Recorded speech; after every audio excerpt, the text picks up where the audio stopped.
जय हिंद। देखिए समझते हैं हम लोग, भारत 24 ठो सेकेंड हैंड जो फ्रांस रिजेक्ट कर दिया, उस रिजेक्ट मिराज 2000 को क्यों खरीद रहा है, और रेलवे का जो ग्रुप डी के एग्जाम को लेकर, इसके बारे में टोटल समझते हैं। देखिए अभी जो पाकिस्तान जो है वो भी एक JF-17 थंडर है, इसको अर्जेंटीना को बेचने का प्लान किया था। हुआ क्या कि पाकिस्तान क्रिकेट बोर्ड जो टीम मैच कराने वाली थी उसमें न्यूजीलैंड जो है वो आने से मना कर दिया, कहा कि हम सिक्योरिटी कारण से नहीं आएंगे। हालांकि पाकिस्तानियों का कहना था कि जितनी न्यूजीलैंड के पास फौज है उससे ज्यादा फौजी ये लोग न्यूजीलैंड की सुरक्षा में लगाएंगे। तो इससे यही पता चलता है कि वो कितना अशांत देश है जहां इतनी बड़ी फौज लगाना पड़ता है केवल 11 लोगों को खेलने के लिए। न्यूजीलैंड ने जैसे कैंसिल किया उसके बाद इंग्लैंड ने भी कैंसिल कर दिया। इसमें PCB यानी पाकिस्तान क्रिकेट बोर्ड को बहुत ज्यादा घाटा लगा है। वो इसके लिए कह रहे हैं कि वो इंटरनेशनल जो क्रिकेट काउंसिल है वहां पे भी जाएंगे। अभी कहीं चिल्लाएं, इससे क्या फर्क पड़ता है। लेकिन पाकिस्तान ने सोचा इसके लिए क्यों ना वो लोग इंग्लैंड को सबक सिखाएं। इसलिए इंग्लैंड जो है उसका अर्जेंटीना के साथ 1982 से विवाद चल रहा है।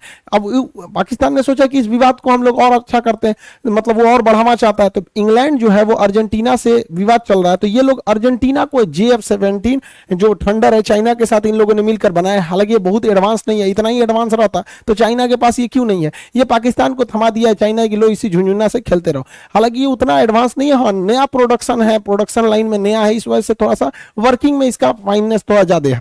तो ये 5000 करोड़ की डील थी। पाकिस्तानियों ने पूरा ढिंडोरा पीट दिया कि हम 12 ठो जहाज बेचेंगे, 5000 करोड़ आएगा। तो उनके लिए 5000 करोड़ रुपया बहुत ज्यादा है। हमारे यहाँ तो नेतवा इतना हर साल घोटाला करके लूट देते हैं सब।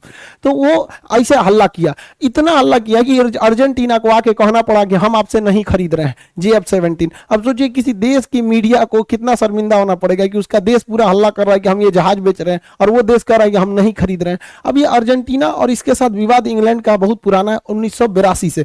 अब यहाँ हम अभी हाल फिलहाल में नक्शा के बैच में साउथ अमेरिका पढ़ा है, तो ये अर्जेंटीना के पास एक द्वीप है, ये देश है अर्जेंटीना। दुनिया में दूसरे सबसे ज्यादा यहूदी अगर इजराइल के पास बात कहीं रहते हैं तो अर्जेंटीना में। तो अर्जेंटीना के पास ये छोटा सा द्वीप है जिसका नाम है फॉकलैंड। फॉकलैंड के नाम पर यहाँ एक ठंडी जलधारा भी है, फॉकलैंड की जलधारा। तो इस पर अधिकार है ब्रिटेन का। अब यहाँ से ब्रिटेन यहाँ पर कैसे अधिकार किया है, तो यहाँ पे इस आइलैंड पर उसका शुरू से कब्जा है। अब ब्रिटेन का तो यहाँ डिगो गार्सिया पर भी कब्जा है यहाँ पर, क्योंकि उसने भारत को आजाद किया, डिगो गार्सिया को नहीं किया। फ्रांस का यहाँ रियूनियन द्वीप पर अधिकार है। तो ऐसे बहुत सारे लोग पे सब बहुत कब्जा करके रखा है। तो 1982 में अर्जेंटीना ने क्या किया, इस पे युद्ध कर दिया और कहा कि ये मेरा होगा। तो अर्जेंटीना ने यहाँ पे सोचा कि इंग्लैंड को वहां से यहाँ आने में बहुत समय लगेगा, लेकिन गड़बड़ हो गया। इंग्लैंड की उस समय की प्रधानमंत्री मार्गरेट थैचर थी, जिन्हें आयरन लेडी भी कहा जाता है। उन्होंने पूरी तरह से धो दिया यहाँ पर आके और अर्जेंटीना को हार का सामना करना पड़ा। और तब से लेकर आज तक फॉकलैंड द्वीप पर इंग्लैंड का ही अधिकार है। हालांकि इसके बाद इंग्लैंड ने वहां रेफरेंडम यानी जनमत संग्रह भी कराया था और वहां के लोगों ने पूरी बहुमत के साथ कहा कि हम लोग इंग्लैंड के साथ ही रहेंगे। तो इसी द्वीप को लेकर अर्जेंटीना और इंग्लैंड के बीच में विवाद है। इंग्लैंड चाहता नहीं है कि अर्जेंटीना की आर्मी डेवलप हो, इसलिए वो कोई भी देश अगर अर्जेंटीना को हथियार बेचता है तो इंग्लैंड उसके ऊपर प्रतिबंध लगाता है, कहता है कि हमारे से रिश्ते खराब हो जाएंगे, इस टाइप के होने लगते हैं। तो अर्जेंटीना का एयरफोर्स और आर्मी बहुत कमजोर होती गई। तो आज भी इस फॉकलैंड द्वीप पर इंग्लैंड का अधिकार है। मार्गरेट थैचर को आयरन लेडी के नाम से जाना जाता है। हालांकि 1982 में युद्ध हुआ, फॉकलैंड की युद्ध, बहुत जल्दी इंग्लैंड इसको जीत गया।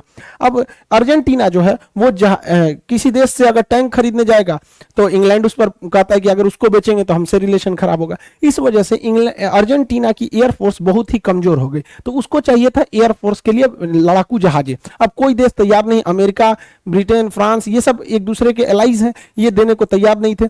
अब रसिया जो है वो इसको दे सकता है, बट इन लोग बहुत ज्यादा संख्या में खरीदेंगे भी नहीं। तो इसलिए इन्होंने पाकिस्तान से JF-17 खरीदने की बात कही, लेकिन पाकिस्तान को अड़ंगा लगा दिया इंग्लैंड ने। क्योंकि पाकिस्तान ने जो JF-17 जहाज बनाया है उसमें जो इजेक्शन सीट लगी है, ये इजेक्शन सीट भी इंग्लैंड ही बनाता है। और दुनिया में 90% जितने जहाज हैं उसमें इजेक्शन सीट इंग्लैंड ही बनाता है। इस इजेक्शन सीट के नीचे रॉकेट लगे होते हैं। कभी भी इमरजेंसी में जहाज में पायलट को निकलना होता है तो इस इजेक्शन सीट के ऊपर ये हुक होता है। ये हुक जैसे ही ये रॉकेट ब्लास्ट करता है, नीचे से ऐसे हुक खींचेगा तो इस रॉकेट में ब्लास्ट होगा और ये ऊपर का शीशा तोड़ देता है। ये ऊपर जो शीशा लगा होता है उसको तोड़ देता है और तेजी से फेंकता है पायलट को, और पायलट ऊपर जाता है। इस इजेक्शन सीट के पीछे पैराशूट लगे होते हैं, सब चीज ऑटोमेटिक होता है, बस इजेक्शन सीट खुलेगा और पायलट ना आराम से बच जाता है। हजारों लोगों की जान इन्होंने इजेक्शन सीट से बचाई है। तो जो भी देश अगर इंग्लैंड अर्जेंटीना को जहाज बेचता है तो इंग्लैंड की कंपनी कहती है कि भाई उस देश को बेचोगे तो हम इजेक्शन सीट ही नहीं देंगे। अब इसमें फंस गया पाकिस्तान के पास, तो चाइना कह रहा है कि हम अलग से इजेक्शन सीट बना देंगे, तो अर्जेंटीना कह रहा है सोच रहा है आप चाइना का इजेक्शन सीट लेंगे और तो आधा से ज्यादा फंस जाएगा, उसके पायलट की जान जा सकती है। अतः ये भी डील रद्द होता दिख रहा है। रही बात भारत की, तो भारत फ्रांस के साथ 24 सेकेंड हैंड भी नहीं है, फ्रांस की जो सेना है वायुसेना, वो अपने बेड़े में से 24 ठो मिराज 2000 जहाजों को रिटायर करके अब हटा रही है स्क्रैप पार्ट में। तो भारत उसे खरीद रहा है। भारत अभी दुनिया में लगभग 600 मिराज जहाजें बनाई गई हैं। भारत इस मिराज जहाजों को खरीद रहा है क्योंकि भारत के पास भी मिराज जहाज पहले से थे। बालाकोट एयर स्ट्राइक में मिराज जहाज ही का ही प्रयोग किया गया था। कारगिल की लड़ाई में पाकिस्तान का बलात्कार करके चला आया था यही मिराज जहाज ने। तो मिराज जहाज की परफॉर्मेंस बहुत तगड़ी है, खास करके पहाड़ी एरिया की लड़ाई में। तो लेकिन मिराज जहाज अब प्रोडक्शन लाइन में बंद हो चुका है, इसलिए इसके स्पेयर पार्ट्स, कुछ पार्ट बिगड़ जाते हैं। तो ये 10 साल पहले इसका प्रोडक्शन बंद हो चुका है, तो बड़ा मुश्किल से मिलता है। इसलिए भारत बड़ी सस्ता दाम से 12 करोड़ में एक ठो, यानी टोटल 24 जहाज को 300 करोड़ में खरीदा है, जबकि राफेल को खरीदने में एक के वो जहाज 1600 करोड़ की आ रही है। और इसने हम लोग ने 300 करोड़ रुपए में मामूली दाम में हम लोगों ने 24 ठो मिराज जहाज खरीद लिया। अब ये जहाज क्यों खरीदा गया? क्योंकि एयर चीफ मार्शल का कहना है कि ये जहाज अभी कंडीशन में है, इनका रिकॉर्ड बहुत अच्छा है और 2030 तक 30 से 35 तक इसे हम लोग आराम से खींच जाएंगे। लेकिन उस दौरान इसके पार्ट्स में कुछ घिसावट आती है, जैसे गाड़ियों में भी कुछ घिसावट वगैरह आती है, तो नए पार्ट्स लगाने पड़ते हैं। तो चूंकि कंपनी इस मॉडल को बनाना बंद कर दी है, तो आने वाले समय में इसके पार्ट्स का मिलना बहुत मुश्किल हो जाएगा। इसलिए भारत ने होशियारी करके इन जहाजों को खरीद लिया है और ये जहाज कंटेनर में भर के आएंगे, उड़ के नहीं आ पाएंगे और इसको केवल रखा जाएगा स्पेयर पार्ट्स में। मान के चलिए किसी जहाज का लैंडिंग गियर खराब हो गया या ये टेल वगैरह खराब हो गया, तो इसमें से पुराने में से चेंज करके लगाया जा सकता है। जैसे इसके अंदर जो भी प्रोडक्शन, ऐसे इसके स्पेयर पार्ट्स में बहुत सारे पार्ट्स लगे होते हैं जहाजों में। अब जहाज जब कंपनी ने मॉडल बंद कर देती है तो उसके पार्ट्स मिलना भी मुश्किल हो जाता है। जैसे अभी आप खुद सोचिएगा नोकिया 1100 का कोई पार्ट्स ढूंढना नहीं मिलेगा क्योंकि वो बंद हो चुका है मॉडल। सैमसंग का, नोकिया का जो पुराने मॉडल थे 30, 32, 16, 80, ये सब जो मोबाइल चलते थे उस समय का, जो स्क्रीन टच वाला, उसका अगर कोई पार्ट्स बिगड़ जाएगा, अब नहीं मिल पाता है मुश्किल से, तो एक ही रास्ता है, दूसरे मोबाइल में से निकाल के दुकानदार आपको लगा देता है, उस पहले से रहता है। इसलिए भारत 24 जो जहाज खरीद रहा है उड़ने के कंडीशन में नहीं है, केवल इसलिए खरीद रहा है कि उसके स्पेयर पार्ट्स लगाए जा सके, क्योंकि जब मॉडल नंबर बंद हो जाता है तो बड़ा मुश्किल से वो चीज मिलता है। आपको एग्जांपल पे समझाते हैं।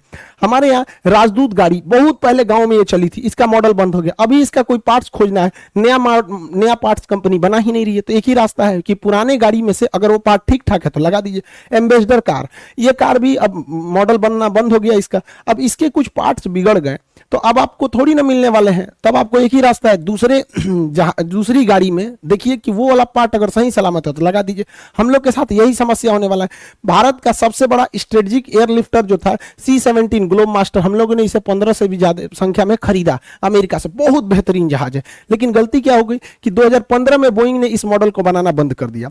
अब देखिए 2015 में इसको जब बंद किया गया तो अभी तो इसके पार्ट्स इजीली अवेलेबल हो जाएंगे क्योंकि दुनिया में बहुत देशों के पास ये जहाज अवेलेबल है। लेकिन इन जहाजों की लाइफ काफी लंबी होती है, 50 साल 60 साल ये लोग चलते हैं। तो आप सोचिए अभी 2015 में बंद हुआ है, लेकिन 2050 में अगर इस जहाज की हमको कोई पार्ट्स की जरूरत पड़ी, सपोज कि इसका साइड का ये विनलेट उड़ गया हो या फिर एक इंजन में प्रॉब्लम आ गया, कोई एक पार्ट्स बिगड़ जाए, तो आने वाले 50 साल में कंपनी थोड़ी ना उतना बना के बची रहेगी। बोइंग तो कह देगी भाई मॉडल ही बंद हो गया, अब बड़ी मुश्किल से मिलेगा, या फिर 2 महीना वेट कीजिए, 2 महीना वेट कीजिएगा तो 2 महीना इसको ग्राउंड करके रखिए। तो वही कंडीशन, तो भारत आगे भी यही करेगा। क्या करेगा कि अगर कोई देश अपना C-17 को अगर रिटायर करेगा तो भारत उसको कबाड़ के तौर पे खरीद लेगा कि इसमें से निकाल के उसमें कस देंगे। इसी को कहा जाता है देसी जुगाड़। इसमें कोई गलत बात नहीं है, हम लोग हमेशा से देसी जुगाड़ करते हैं। हमारे यहाँ भी कोई चीज बच हो जाता है तो आदमी कबाड़ में रख देता है, अरे कोनो दूसरी चीज में आदमी लगा देगा वहां। जिस तरह ये कंपनी अपना मॉडल नंबर बंद कर देती है पुराना समझ के, उसी तरह भारत में SSC और रेलवे एग्जाम का फॉर्म निकाल देते हैं, पैसा ले लेते हैं, उसके बाद एग्जाम डेट निकालने के टाइम पे ये मॉडल नंबर की तरह एग्जाम डेट बदल देते हैं। इसके लिए स्टूडेंट्स को, टीचर को कैंपेन चलानी पड़ती है। अब कल ग्रुप डी के एग्जाम के लिए कैंपेन चलेगा। अब ट्विटर पे ये पहला देश बनते जा रहा है, डिजिटल इंडिया का यही फायदा है, #railway group D exam date. अब भाई एग्जाम डेट मतलब NTPC का लड़के एग्जाम डेट लिया गया, अब उसके एनटीपीसी का तो हो गया, अब ग्रुप डी का लिया जाएगा, बहुत जल्दी ग्रुप डी का भी हो जाएगा। हालांकि देखिए हम लोग ये जो 27 तारीख का डेट डिसाइड कर दिया गया, ये अचानक डिसाइड हुआ है, लेकिन फिर भी जब आप स्टूडेंट रहेंगे तो हम टीचर लोग को, तो इंडिया के सारे टीचर्स तो आएंगे ही आएंगे, लेकिन हाँ फिर भी एक चीज ध्यान से रखिए कि डेट डिसाइड करने से पहले ग्रुपिंग बना लीजिए लोग, सारे लोग मिलकर कि हम लोग को इस दिन कैंपेन करना है। ऐसा नहीं कि हाँ इस दिन कैंपेन करना, आप भी साथ दीजिए, आप भी साथ दीजिए, इस तरह से नहीं होता है। रीजन क्या देखिए, अभी मोदी जी विदेश से जस्ट आए हैं, अब कल पूरी मीडिया चर्चा करेगी मोदी जी इस रंग का कपड़ा पहने थे, ऐसे रंग का कंबल ओढ़े थे, ऐसे छाता लगाए थे, ऐसे 3 बार नीचे उतरे हैं, चाय पिए हैं, बिस्कुट खाए हैं, सोने गए हैं, रजाई ओढ़े, इसी सब में मीडिया इस चीज को निकाल दे। इसलिए हम लोग को डेट डिसाइड करना है, तो 27 तारीख को तो हम लोग करेंगे ही करेंगे। साथ ही 2 अक्टूबर गांधी जयंती है, तो उस दिन भी हम लोग अगर इसको करेंगे तो गवर्नमेंट का ज्यादा ध्यान जाएगा वहां पे। तो कोशिश करना चाहिए कि पहले प्लानिंग करें कि हाँ इस दिन करना है, ना कि प्लानिंग करने के बाद सोचे कि सब लोग आए। लेकिन कोई बात नहीं, इतनी संख्या ही है आजकल, पढ़े लिखे लोगों की कोई कमी नहीं है, सारे लोग इस ट्विटर कैंपेन को सक्सेस बनाएंगे। और अगर सरकार सुन लेती है 27 तारीख को तो बढ़िया है, नहीं तो 2 अक्टूबर को हम लोग फिर करेंगे, इसको छोड़ना तो नहीं है। और वैसे भी आप लोग भी समझते हैं इस चीज को, इस साल के लास्ट तक, अक्टूबर लास्ट या नवंबर तक में तो सरकार को एग्जाम लेना ही पड़ेगा। और आप लोग भी पढ़ाई मन से कीजिएगा, क्योंकि एनटीपीसी के एग्जाम में बहुत से लड़के हमारे पास आए थे, वो कहते कि सर हम लोग क्या करें, कि हाँ होपलेस हो गए थे लोग कि एग्जाम लेगा कि नहीं, और अचानक डेट दिया तो तैयारी भी नहीं थी। आपको कैंपेन भी करना है, आपको ट्वीट भी करना है, हम सब लोग ट्वीट करेंगे, लेकिन बाबू पढ़ाई भी साथ साथ करना है।